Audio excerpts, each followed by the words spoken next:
Alright guys, this is Stopwatch Games and we're reviewing Limbo. I have myself here, Andrew, and our tech guy Juan, and we both played Limbo. I beat Limbo. Juan got about halfway through it, so he's going to give his input.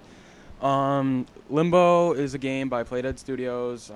It's a great game. It's 1,200 Microsoft points on the Xbox Live Arcade. It is kind of a bit steep for price range, but it was totally worth it. I enjoyed it a lot. The art style, I mean, some people don't like the black, white, and gray, but I think it's great. You could see every single stitch of grass, trees, everything in the back. The white in the back gives a very unbalanced tone. It makes you feel uneasy. You never know what's hiding in the shadows. It's just great. The sound design in the story, there's no soundtrack. There's no real sound. Occasionally you'll hear the wind in the background, or waterfall or something. But the sound, in my opinion, I mean, most people may not like that. They might want a little bit, more epic sound. Oh, death. They might like a little bit more of an epic soundtrack or something, in the background, or something to create more tension. But to me, having no sound, that's zero like it makes me even more nervous. Especially if you hear like water, but you don't see it. You might end up drowning, not even know it. And especially out of the deaths when you kill yourself or you accidentally die and you hear the squish from your organs or your blood hitting a spike. To me, that's just great. Story-wise, you have no idea what the story is. You are just a boy walking through the woods and other various places, just walking. You don't really know. The only way you do know is if you beat the game, and even if you beat the game, you really don't know. You have to read the description of the game, and basically you're a boy looking for his trapped sister. And do a little, if you guys are watching the video, it's just a little happy dance going on. Okay, anyway. So in my opinion, there's no real story, but I mean, this game, it really doesn't need a story. I mean, it's fun to play regardless of whether you know how it ends. And that opens up the areas for a sequel to come out, which I think I would love, especially if it's exactly like this one. Achievements in the game, you could go through relatively the whole game without getting a single achievement except for beating the main story.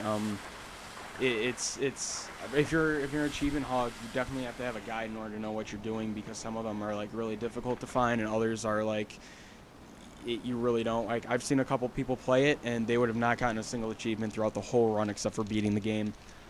So if you're an achievement whore or you love achievements, I don't know if you would really like this game. As far as difficulty, it is a puzzle platformer game. So difficulty is all depending on you, pretty much. How many times, if your timing is off, or if you're just, you don't know what you're doing, it can be very frustrating. But that's with all puzzle and platforming games. It's all about timing, and it's all about what you see and what you don't see. I love deaths in this game. That's one of the main reasons why I like it so much. Just some days, if you're bored, it's just fun to go on and see, hey, I've never died this way, and then you get a spike through the head, and it's just very amusing. Level design and structure. I think the levels were great. I mean, it shifts from a forest to like a more urban setting, and then finally like gravity switches and everything. It just messes with you, messes with your mind. It's more going from knowing what you're doing to just being lucky and seeing what's there and just being able to time everything flawlessly. Great level design. I personally think like everything looks great. The trees look death and barren, and that's what Limbo's all about. Everything just it's scary. It just makes you wanna just try and survive a lot of it. So I think that was great.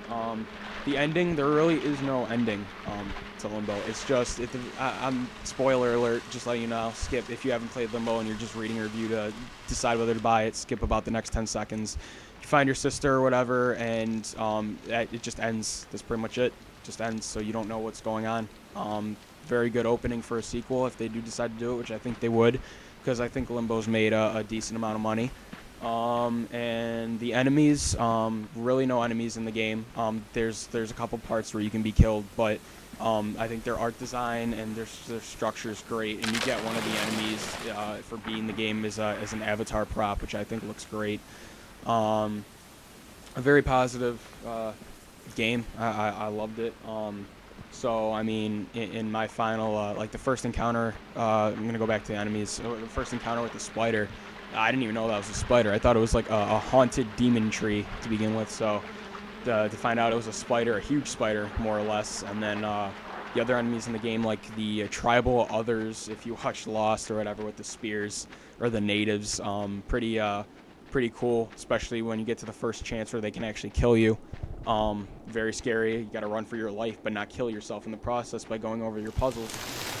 So my final Stopwatch Games review, I myself, Andrew, give it a 5 out of 5. It was fun to play. I did get frustrated at a lot of points, but I eventually worked through them because I saw something, and if I was lost for about a half hour, 45 minutes, and just could not figure it out, I would look up a guide, which did help a lot. I regret doing that because I like to play games in their entirety the first time.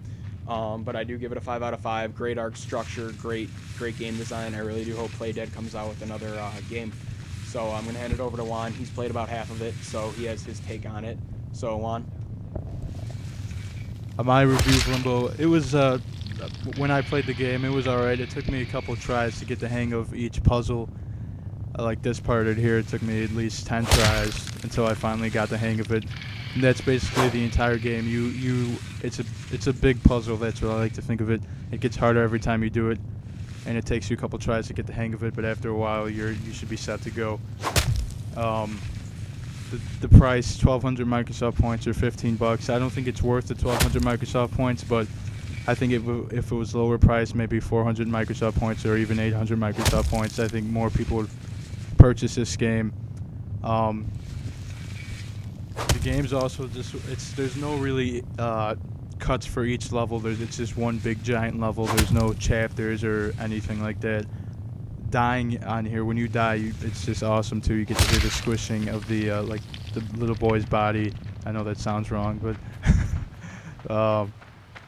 you get to when you see it, you can just imagine it in your head because it's in black and white, so you can't see the gore or anything else. You just see white stuff come out. That's what she said. But yeah, so like here he's stuck right here, and he's the spider's gonna come and get him, but you'll see what happens. And yeah, that's about it. You can expect more reviews later on from Stopwatch Games. Thanks for visiting our channel and watching our videos. You can check us out on Twitter at twitter.com/stopwatchgames. And of course, subscribe to our videos and give us thumbs ups on our videos. Just check out for a lot of the stuff we're going to be doing in the future. Thanks for watching.